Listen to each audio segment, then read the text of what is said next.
حنزلہ منافق ہو گیا. وہ کہنے لگے کہ کیا ہوا؟ انہوں نے اپنی کیفیت بتائی تو حضرت ابو بکر صدیق نے کہا یہ معاملہ میرے ساتھ بھی ہے. آپ امیجن کر سکتے ہیں کہ رسول اللہ کے قریبی ساتھی ہیں اور کہتے ہیں کہ میں بھی سمجھتا ہوں کہ میری کیفیت بھی ہر وقت ایک جیسی نہیں ہوتی. دونوں رسول اللہ کی مجلس میں گئے اور سیدنا حنزلہ نے بے اختیار کہنا شروع کر دیا تکلیف، نافق حنزلہ، نافق حنزلہ، نافق حنزلہ. آپ نے پوچھا حنزلہ کو کیا ہوا؟ حنزلہ کیوں منافق ہو گیا؟ تو سیدنا حنزلہ نے کہا کہ جب میں آپ کی مجلس میں ہوتا ہوں تو میری کیفیت فرق ہوتی ہے، جب میں گھر چلا جاتا ہوں تو میری کیفیت بدل جاتی، بیوی بچوں کے درمیان، کاروبار میں، اور جانے جو بھی جس حساب سے بھی انسان زندگی گزارتے ہیں. تو آپ صلی اللہ علیہ وسلم نے سیدنا حنزلہ سے کہا یا حنزلہ ساعت و ساعہ، اے حنزلہ ایک گھڑی کی بات ہے، ایک گھڑی کی بات ہے. ایک گھڑی اللہ تعالیٰ کی یاد کی ہوتی ہے اور ایک گھڑی غفلت کی ہوتی. تو جب اللہ کو بندہ یاد کرتا ہے تو ایمان بڑھتا ہے، اور جب غفلت کی گھڑی آتی ہے تو ایمان گھٹ جاتا ہے.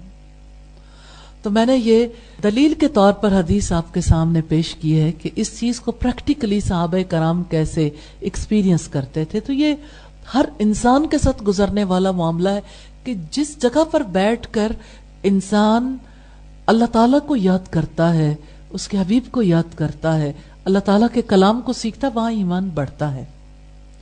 اور عام حالات میں جب انسان پر غفلت آ جاتی ہے تو ایمان گھٹ جاتا ہے.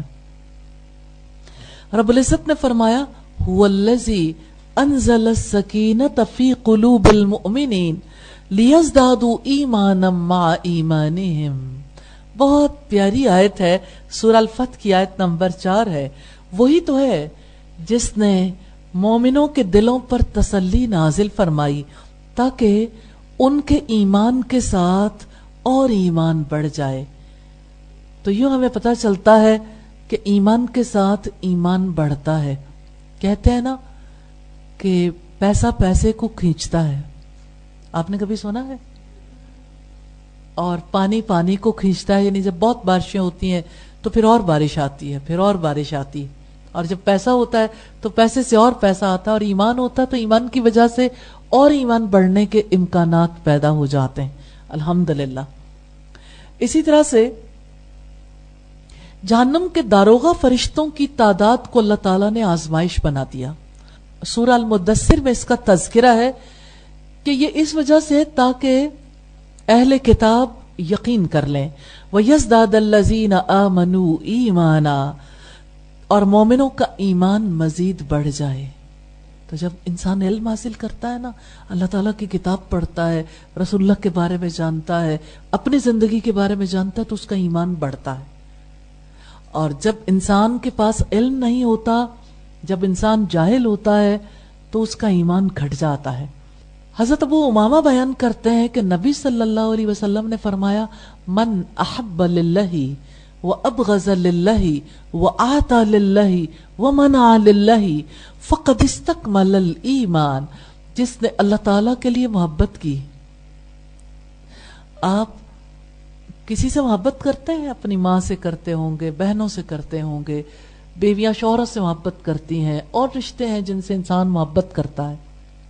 تو اللہ تعالیٰ کی خاطر وہ محبت کرتا ہے جو اللہ تعالیٰ سے محبت رکھتا ہے. پھر اللہ تعالیٰ کو جو چیزیں پسند ہوتی ہیں، جو لوگ پسند ہوتے ہیں، انسان ان سے محبت کرنے لگ جاتا ہے، اگرچہ اس کا ذاتی رجحان نہ بھی ہو.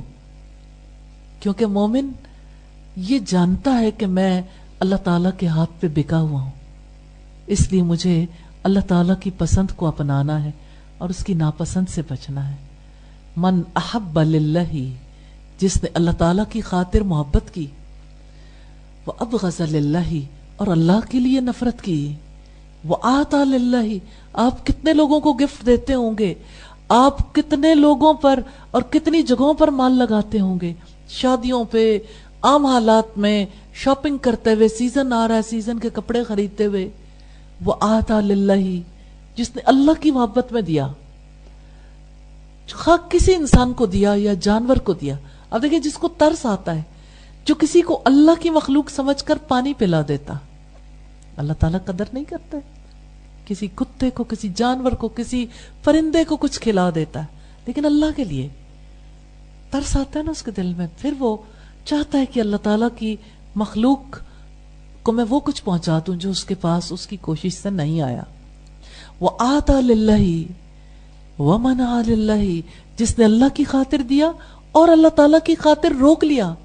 دل تو بہت کرتا ہے کہ یہ پیسہ سارے کا سارا لگا دیں فلاں چیز پہ، فلاں پہ، جیسے آج کی جنریشن سارا پیسہ کھانے پہ لگانا چاہتی ہے، لباس پہ لگانا چاہتی۔ وَمَنَعَ لِلَّهِ، کتنی جگہوں سے رکنا ضروری ہے، اللہ کی خاطر روک لیا، دل چاہتا ہے لیکن اللہ پاک کی طرف نظر جاتی تو بندہ کہتا ہے نہیں، یہ یہاں نہیں لگانا، بہت اور مقامات ہیں لگانے والے۔ ہمارے زمانے کے لوگ سخی کیوں نہیں ہیں؟